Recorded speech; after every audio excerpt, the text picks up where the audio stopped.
Shri Gurubhyo Namaha. Hari Om. Welcome to Lahari Cultural Learning. We will be starting every session of the Bhagavad Gita with the Gita Dhyana Slokam. And for the benefit of viewers, I am sharing the same. Om Shri Paramatmane Namaha. Om Pathaya Pratibodhitam Bhagavata Narayanena Swayam Vyasena Grathitam Purana Munina Madhye Mahabharatam Advaitamritavarshiniim Bhagavatim Ashtadashadhyayinim Ambatvam Anusandadhami Bhagavad-gite Bhavatveshinim Namostute Vyasa Vishala Buddhe Pullaravindaaya Tapatra Netra Yena Tvaya Bharata Taila Purnaha Prajwalito Jnanamaya Pradipaha Prapanna Parijataya Totra Vetraika Panaye Jnanamudraya Krishnaya Geetamrita Duhe Namaha Sarvopanishado Gavo Dogdha Gopalanandanaha Pato Vatsasudhir Bhokta Dugdham Geetamritam Mahate Vasudeva Sutam Devam Kamsachanura Mardanam Devaki Paramanandam Krishnam Vande Jagadgurum Bhishmadrona Tata Jayatrata Jala Gandhara Nilotpala Shalyagrahavati Kripena Vahani Karnena Velakula Ashwathama Vikarna Ghora Makara Duryodhana Vartini Sotirna Khalu Pandavairananadi Kaivartaka Keshavaha Parasharyavachah Sarojamamalam Geetarthagandhotkatam Nanakyanaka Kesaram Harikatha Sambodhana Bodhitam Loke Sajjana Shatpatairaharaha Pepiyamanam Muda Bhuyad Bharata Pankajam Kalimala Pradvamsina Shreyase Mukam Karoti Vachalam Pangun Langayate Girim Yatkripatamaham Vande Paramananda Madhavam Yam Brahma Varunendra Rudra Marutaha Stunvanti Divyaistavai Vedai Sanga Padakramopanishadai Gayanti Yam Samagaha Dhyana Vatsita Tatkatena Manasa Pashyanti Yam Yoginaha Yasyantam na vidussura suragana Devaya Tasmai Namaha.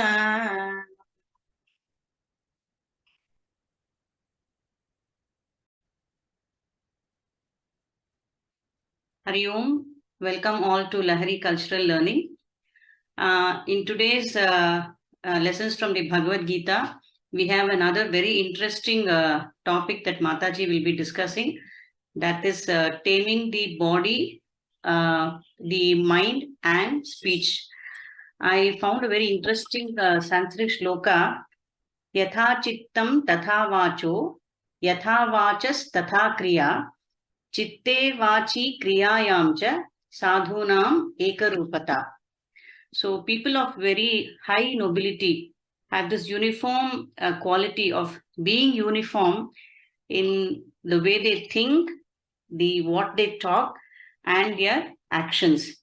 And of course, actions decide our character. So the core of our being is the mind. And today Mataji is going to give a beautiful insight about what Lord Krishna has to tell about how to tame the mind, body, and speech. Before that, we go into the chanting of today's shlokas. I will share my screen. Mataji, this is chapter 6, verse 17. You can start, Mataji.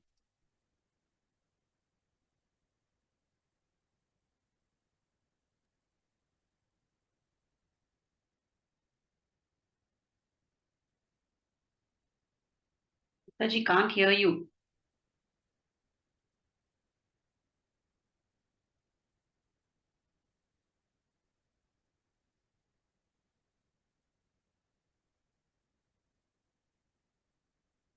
No.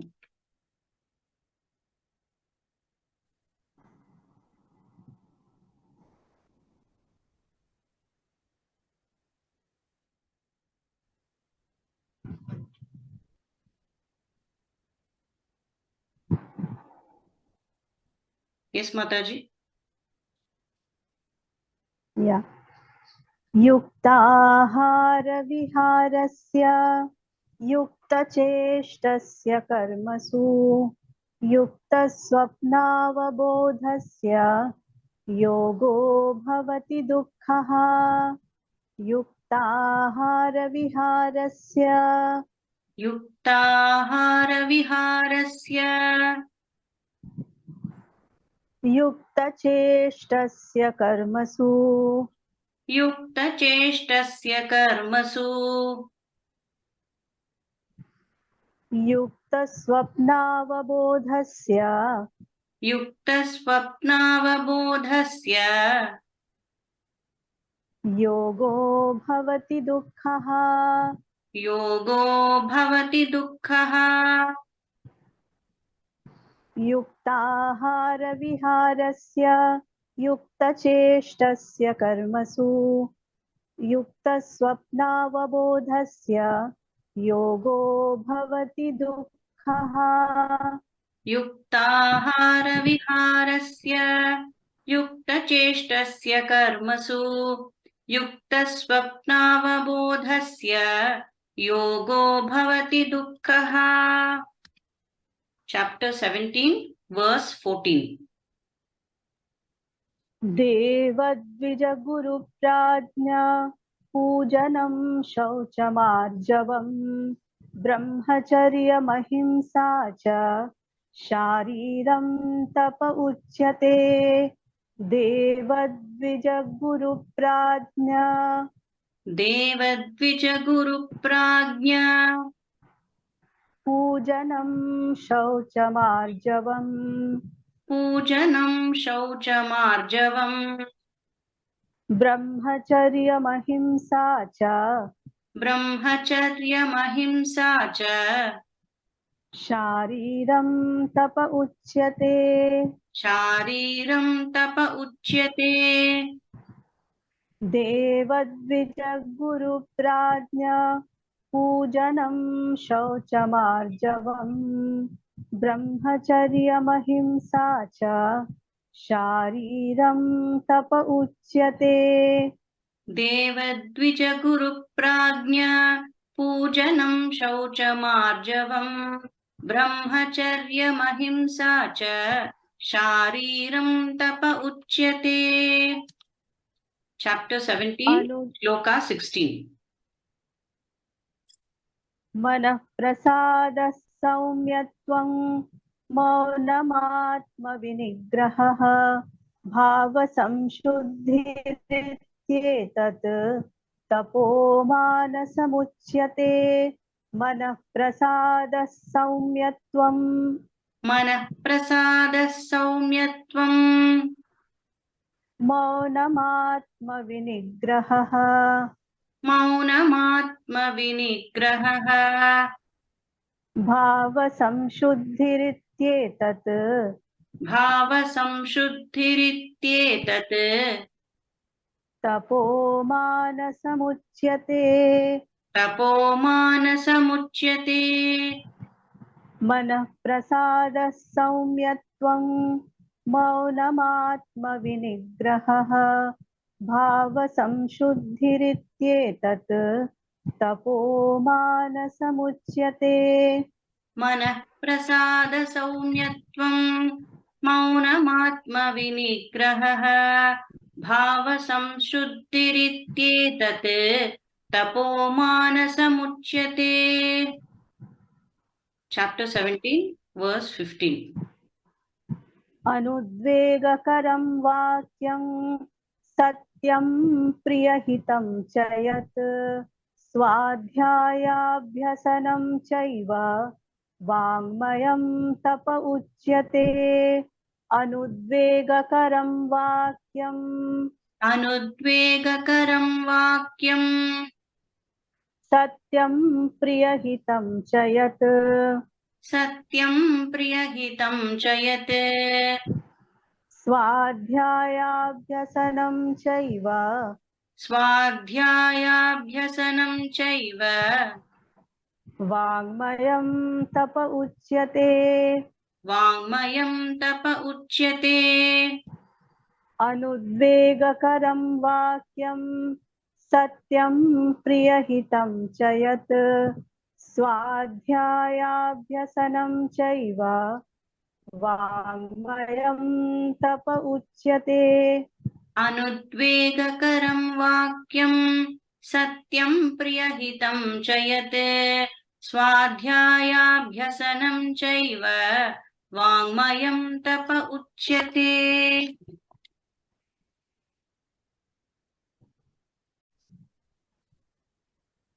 You can start, Mata. Yeah, Hari Om Vasudha. Hari Om, Mata. So we are back again with the new topic, taming body, mind and speech. If we want to have an integrated personality, the question comes whether we have to tame the mind first or to the body, or the body first or the mind first, which is more important. So again we go back to the battlefield of Kurukshetra, where Arjuna comes with a view to fight and win the war. But when he sees the sight of his own grandfather in the enemy camp, he undergoes some emotional changes in his mind and he starts feeling weak. He crumbles emotionally and the crisis of mind starts exhibiting at the level of the body after some time. That is why he says, no, Gandivam Sramsate Hastat. The Gandiva is slipping away from my hand. So the question is, which one is more important? And the answer is both are complementary. The body has to be in perfect harmony and unison. The whole personality has to be integrated. So we have to tame the body, we have to tame the mind, and we have to tame the speech also. So Lord Krishna has spoken about the mental hygiene, bodily hygiene, and oral hygiene. Isn't it? Okay. Although as a country we don't stand anywhere at the level of hygiene, but Lord Krishna has spoken about it 5,000 years back. So the first shloka is Yuktahara Viharasya Yukta Cheshtasya Karmasu Yukta Swapnavabodhasya Yogo Bhavati Dukhaha. Yoga becomes a destroyer of all sorrows for the one who is regulated in intake, ahara, recreation, vihara, in performing actions, karmasu, and in sleep. So, food should be suitable to, it should be according to our nature, circumstances, and taste. Finally, it should be conducive to our goal of life. If the goal of my life is to become an athlete, I cannot follow the food pattern of a yogi. If the goal of my life is to become a successful businessman, I cannot follow the food habit of a priest of a temple. It should be conducive to our goal of the life. Now, yoga word has been used in this shloka. Yoga means to get united. Yuktaha, one who has achieved the goal. Isn't it? Yuktaha. So by doing yoga, we become yuktaha. Now here they have used the word yukta ahara. Yukta ahara means the ahara should be such so that it integrates me to my goal of my life. Yukta cheshtasya. Huh? The action should be such that it does not interfere with the goal of my life. It does not harm me and it does not harm others. That is called yukta cheshtasya. Recreation. Yukta swapnava bodhasya and vihara. Vihara is the recreation. Our recreation, our entertainment should be innocent and harmless. We cannot enjoy at the cost of others' feeling, isn't it? So recreation should be constructive, it should be harmless, and it should be innocent. Yukta ahara, yukta vihara. Then yukta swapnava bodhasya. Swapna means it denotes the state of sleep, restfulness, and wakeful hour. Avabodhasya means of the wakeful hour. Both these two are complementary. If we sleep too much and if we sleep less and we are awake too much, then also it is not good. So if we have to tame our body, moderation is the watchword. We have to have a regulated and moderate lifestyle. Suppose we have planted a small sapling in your garden, in our garden, and we have to take care of that sapling like we take care of a small child. We have to give sprinkle water in the beginning, that too very slowly. We have to protect it with sun and wind. If we feel lazy and pour a bucket of water instead of pouring every day little by little, will it work? It will not work. This is called moderation. If a student does not study every day and he says, last week, 1 week before my final exam, I will not talk to my friends, I will not watch TV, I will not go out, I will only study, I will only study. Can he make it? Can he become successful? No.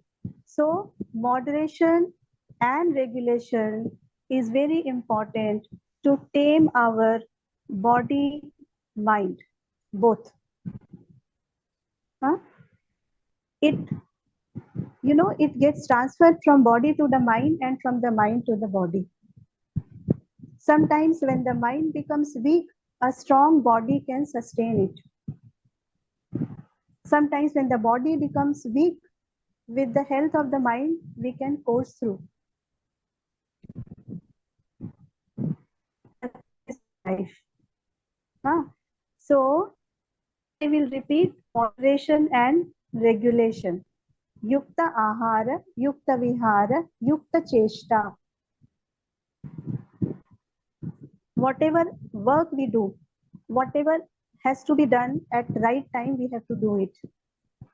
If we underdo, it will not do work. If we overdo, then also it will not work.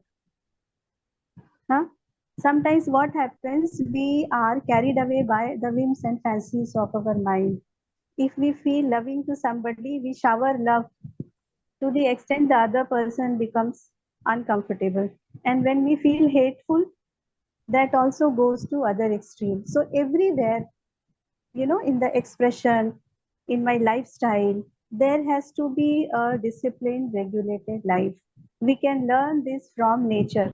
We can look at the sun, we can look at the moon, we can look at the earth, how moderate and regulated and disciplined they are. Then the next comes Deva, Dvija, Guru, Rajya. All these are bodily austerity. The first also is bodily, but it has an impact on the mind, isn't it?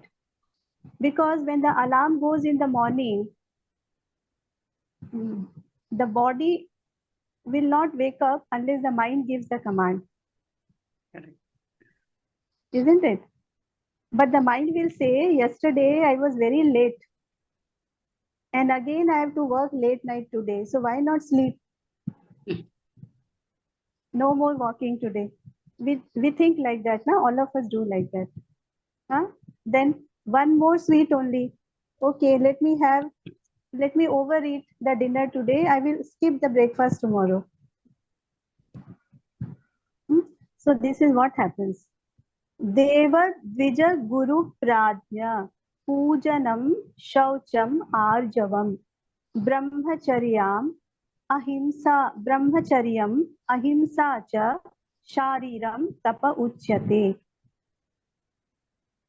Worship of gods, holy men, one's elders and wise men, purity, straightness of the body, continence, non-injury, constitute austerity pertaining to the body, and they are called bodily penance. See, in our life, wherever we find the higher, more refined power, the evolved existence. Huh? Who are the evolved existence in our life? God, Dvija, Guru, and Pradnya. We must have a culture of feeling grateful to them, feeling respectful to them, and showing our reverence by using our own body. We should be able to bow down before them. So this worshipping God is Deva, Dvija is Brahmana. Here, Brahmana doesn't mean one who is a Brahmin by birth, but Dvija, twice born. Sorry, twice born. Twice born means once you are born from the womb of your mother, and second, when you read Shastra and you evolve, then you are second time born. So they are evolved souls. We should be respectful to them. Guru, one who shows us the path, and Pradnya. Pradnya is one who is enlightened. We should be worshipping them, showing our respect to them. Why it is so important in taming our body mind? Because wherever we go, we will always find somebody who is superior to me. Not all are inferior to me. If I develop a sense of competition, jealousy, hatred, I will never be able to grow in my life. So we must tame our mind to, first of all, we should be able to recognize them. Then we should be able to accept them. Then we should be able to express our feelings towards them in the form of worship and adoration. Because by so doing, we also grow. Otherwise, there will be a stagnation. So this is a culture that we must, go through, and we must learn, we must adopt. Shaucham, Arjavam. Shaucham is cleanliness. Because it is Shariram Tapa, it is the austerity at the level of body. So we are not going to talk about other Shaucham. We have already discussed this in our previous session, I suppose. So here Shaucham is the cleanliness of the body. Everything from head to toe should be clean. Our dresses should be clean. The organs of the body should be clean. The place where we are living, that should be clean. Our car should be cleaned. We may buy expensive things, but if we are not able to maintain it, so the cleanliness is very important. If everything is scattered and cluttered around us, it makes our mind also very much cluttered. So everything should be orderly. It also says orderliness, the way we walk, the way we sit, the way we approach somebody. It can be a very, very, unwanted manner, uncouth. Even there is a way to ask for a glass of water, no? And the way we respond to it, So this cleanliness and arjavam. What is bodily arjavam? There should not be any crookedness in the physical posture of the body. Second, with this body, whatever action we do, it should be in line with the thought that I'm having in my mind. If I think something but I act not according to my mental thought, then it is not arjavam. Transparency. Huh? My thoughts in the mind and my actions through my body should be aligned. This is called arjavam. I don't like somebody and I don't want to go to his birthday party. But because of the peer pressure, I go there and I wish him and I come back. Can we call it arjavam? Huh? We may not call it arjavam, but if I'm aware of this non-transparency of my mind, and if I want to overcome that, and in order to overcome, I want to make an effort, and as an action of making effort, if I go and wish him, then it is okay. It is acceptable. But we must know where do we stand. This is arjavam. Arjavam doesn't mean that you feel like abusing somebody and you abuse also. And you say that I'm a straightforward person. No. That is why the next polity Lord Krishna has spoken about is ahimsa, brahmacharyam. Ahimsa. Whatever we are, whatever we do, it should not inflict pain on others. It should not be harmful. Huh? It should not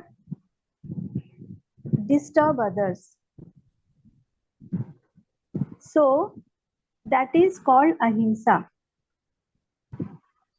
Huh? Brahmacharyam. Celibacy is only a part of the whole brahmacharya. Mostly people think and believe that brahmacharya means celibacy. No, it is only a small part of it. So what is brahmacharya? Here, brahme charati iti brahmachari.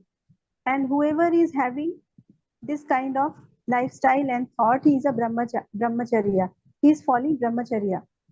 Now, my body, mind, thought process, my habits, everything should be conducive to the goal of my life, that is to know God or to attain God. There are people who have not married, but their lifestyle is very different. Huh? So can we call them brahmachari? No. So for householders, they also have to practice celibacy in a regulated or in a controlled manner, in a disciplined manner. Plus their thought, a brahmachari, one who is following the brahmacharya, be he a householder or not a householder, he has to be watchful regarding his thought process, his interest, how he is spending his time. So overall lifestyle. overall lifestyle and the focus and the purpose of the whole life. That comes under brahmacharya. Then ahimsa, we have already discussed it. All these are called shariram tapa. Now, what is this tapa? Tapa is austerity. Whatever we do every day in natural course of time, for that we don't have to make any effort. It becomes effortless. Correct. And it doesn't call for any type of discipline. But when we want to do something different by taking a conscious decision and making effort at the level of body for the sake of a higher goal, placing faith in God mainly, or placing faith in the power that will help me achieve my goal, then it becomes a tapas. A beggar who doesn't get food every day, does he get the punyam of doing Ekadashi every day? He will not get the punyam, no? Why? He remains unfed. He goes hungry, but he is not able to convert non-taking into a vratam because he has nothing to sacrifice. Isn't it? But if somebody decides on this particular day I will not eat, but if somebody is saying I will not eat because I want to reduce my waistline, then it will not be a tapa. The God factor has to be there, or it should be done for the sake of higher goal. Then it becomes tapas. So all these are bodily austerity. Because if we have to worship our elder, our deva, our dvija, guru, an enlightened one, we have to bow down. We have to show something different. We are not going to handshake like that in a very manner. Then doing pradakshina of temple every day, but going for a walk, but going for walk. If a person who keeps sleeping till 10 o'clock in the morning, he can decide that no, from tomorrow I will get up, I will go and do pradakshina of a temple. Then it is tapas. If somebody abuses me, to abuse back is not a tapas. But if I decide that I will not react back, if somebody abuses me, for that I need to channelize my anger and tendency to react. For that I need some mental power and some discipline. Then it becomes a tapas. But if there is a person who is very strong, he is much stronger than me, and he abuses me, anyway I am not in position to abuse back. So if I don't abuse, then it is not an austerity. So these are the intricacies. We have to decide for ourselves. And we can also take help of Deva, Dvija, Guru or Prajna in doing austerity. Somebody is addicted to some food or some drink. So if we decide that for the sake of better health or for this purpose, I am not going to use this, or I will stop it for 1 month. So it increases my bodily strength, physical strength and mental strength both. When people go to Gaya or Kashi, we are supposed to leave a fruit that we like the most. But mostly we leave a fruit that we don't even get to see. Isn't it? So we can now understand what is the meaning of tapa. Next is Anudvega Karam Vakyam. Satyam Priyahitam Chayat. Swadhyaya Abhyasanam. Swadhyaya Abhyasanam Cha Eva Vangmayam Tapa Uchyate. In this shloka, Krishna has spoken about Vangmayam Tapa, the austerity at the level of speech, because it's very, very powerful. One word came out wrongly from the mouth and it has caused Mahabharata, World War, and whatnot. First, it is the verb at the level of Vangmayam only, no? At the level of speech. So, Anudvegakaram. Whatever we are speaking, it should not cause any kind of annoyance to others. Anudvegakaram. It should not create any kind of udvegata. It should be untainted by slander, calumny, ill intention. Anudvegakaram. If we tell something to somebody in such a manner, it should not be necessary that we clarify it later that I did not mean this, I did not mean to hurt you. No. If it has hurt somebody, that means my words have carried those feelings, unintentional though. So we have to use such words. They should not annoy others. They should be truthful. Truthful means as they are.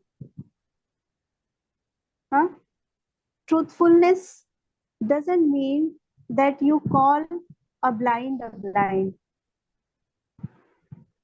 Here, the goodness of intention is important.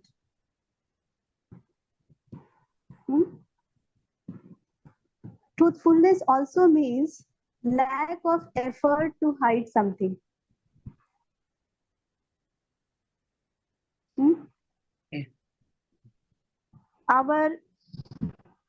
What should be our talk? When we talk, it should be agreeable to everybody, no?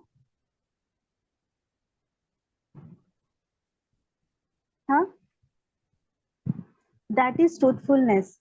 Once Lord Vishnu was resting on his Nagashayana, on the spring bed of snake, and Goddess Lakshmi and Goddess Shanichari, both of them go to see him, and he was very happy. He welcomed them. Then both the goddess, they placed a question before him. They asked, whom do you find more beautiful between both of us? Whom do you find, Mataji? Whom do you find? Okay. Whom do you find more beautiful? Okay. They asked this question to Lord Vishnu. So the Lord Vishnu was in trouble. Why? He was in trouble because he was truthful, no? But truthfulness doesn't mean that you are a buddhu. The Satyam Vada, Priyam Vada. Apriyam Satya Na Vada. It is said no. So he thought, and after some time he said, Lakshmi looks very beautiful when she walks in, and Shanichari looks very, very beautiful when she walks out.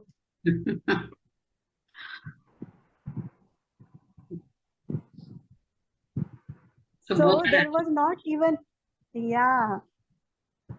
not only Lord Vishnu gave the truthful answer, he also answered along with the reason, with no iota of untruth in it. Isn't it? So this is the meaning of truthfulness. Satyam, Priyam. Whenever there is word Satyam, Priya will come. Priya Hitam Cha Yat. It should be pleasing to hear. It should not be pungent. It should not be cold. There should not be sarcasm. If somebody is not good in making particular item of food, so whichever item of food one is able to make, the family member can say that, yes, this particular item you make very good. Why don't you make this? There is no need to say that don't make that particular item because you make it, absolutely tasteless. Okay. So this is Priya Hitam. Coldness, there should not be sarcasm. Ultimately, it should be beneficial to all. And reading scriptures, repetition of divine name, instead of gossiping and talking and tall talking and fighting, every day there should be some time for reading Shastra and in a regular basis. All these are called Vangmayam Tapam because it helps us to integrate our personality. Okay. Now we shall start the next shloka.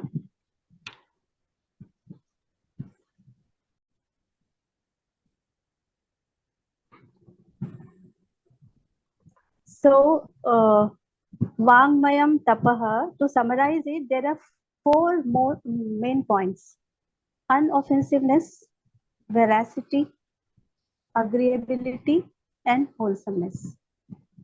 We have to see to it that each word that we utter, it should not hurt anybody.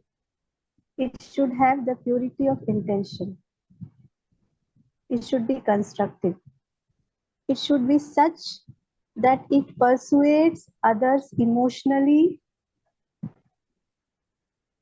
to accept it and not to question it. Okay. Then the last shloka and 4th one is Manaha Prasadaha Saumyatvam Maunam Atma Vinigraha Bhava Samshuddhihi Iti Etat Tapaha Manasam Uchyate. Iti Manasam Tapaha Uchyate. What are the mental austerities? I have heard that all the Iyengars know they are not supposed to be sad whenever they are in front of God. And if they really feel that they are a devotee of God, they should not be sad. Because when somebody is in front of God and God is everywhere, how can you be sad? This is called mental tapas, cheerfulness of the mind. Manaha prasadaha. Manaha prasadaha. A mind that is free from morbidities like dejection, fear, anxiety, competition, jealousy, agony, perturbation. No, it is a challenge to myself. When we look at somebody's sad face, it spreads sadness around, no?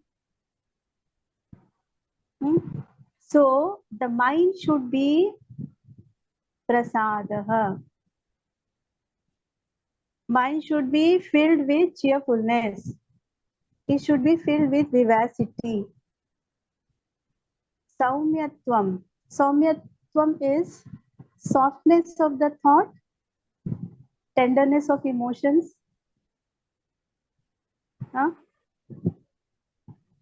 Sometimes through some gesture, we can feel the tenderness of the mind, the thought behind it.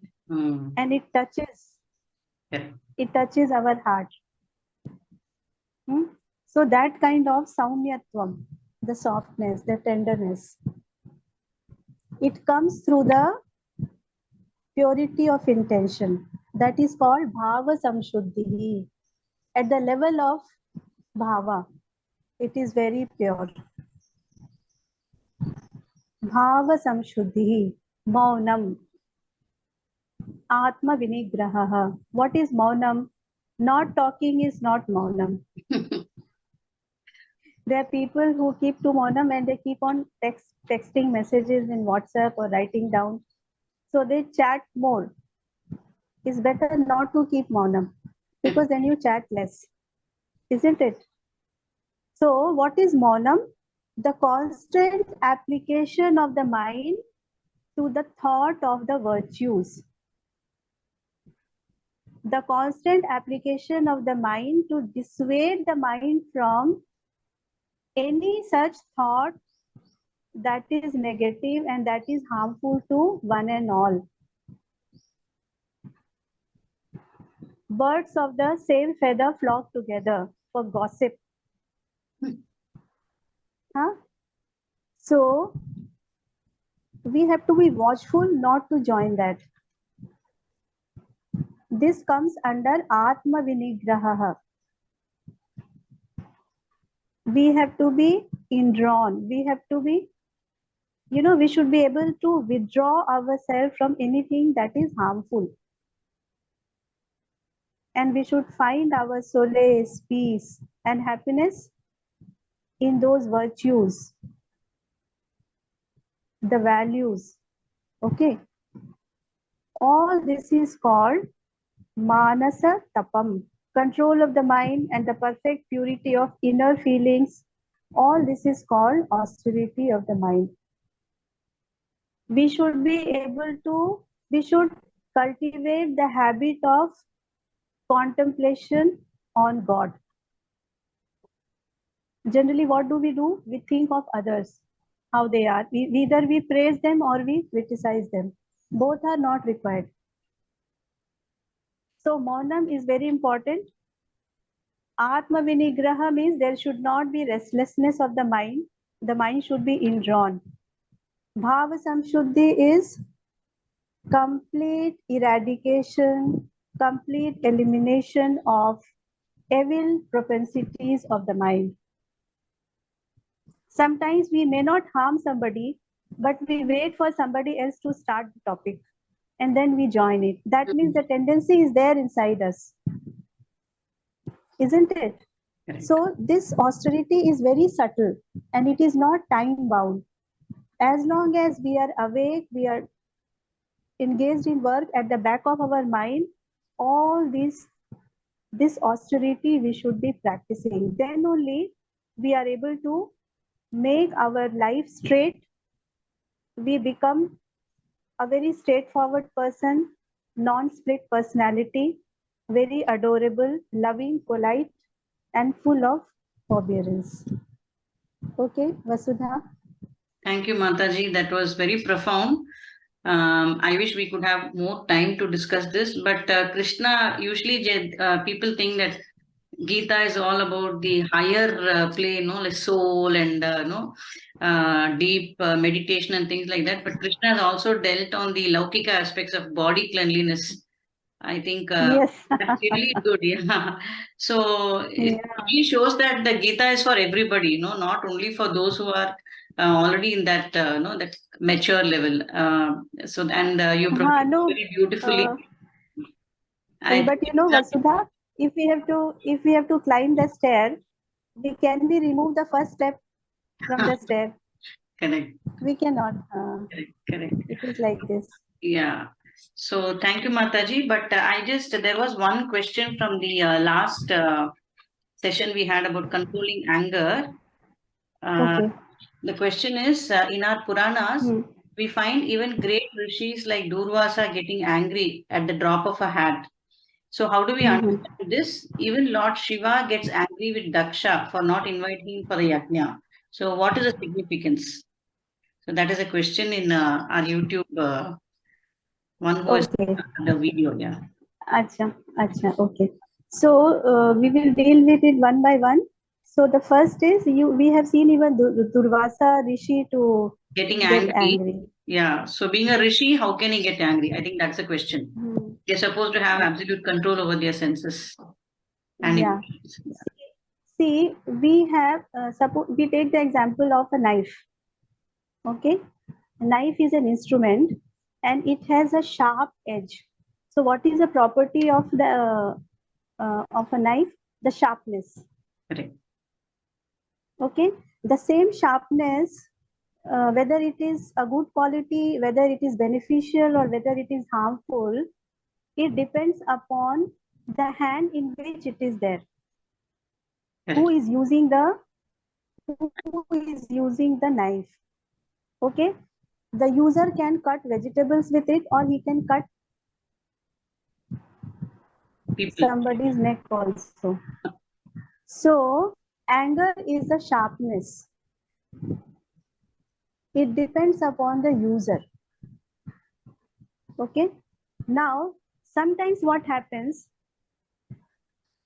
if it is in the hands of Durvasa, he did not harm anybody. And because of his tapas and austerity and purity, each incident of his anger has ultimately resulted into blessing only to the mankind. So sometimes, you know what happens, we are born with very strong trait. Huh? And with sadhana, we try to overcome it. So there are two ways. Either you eradicate that trait in you completely, or let the trait be there, but you remove the evil effect of that trait. Both amounts to the same kind of perfection and attainment in life.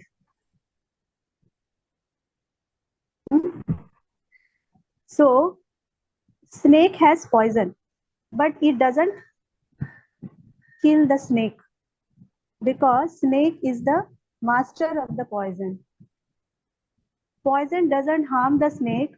Snake uses the poison at various time for various purposes. It administers the poison.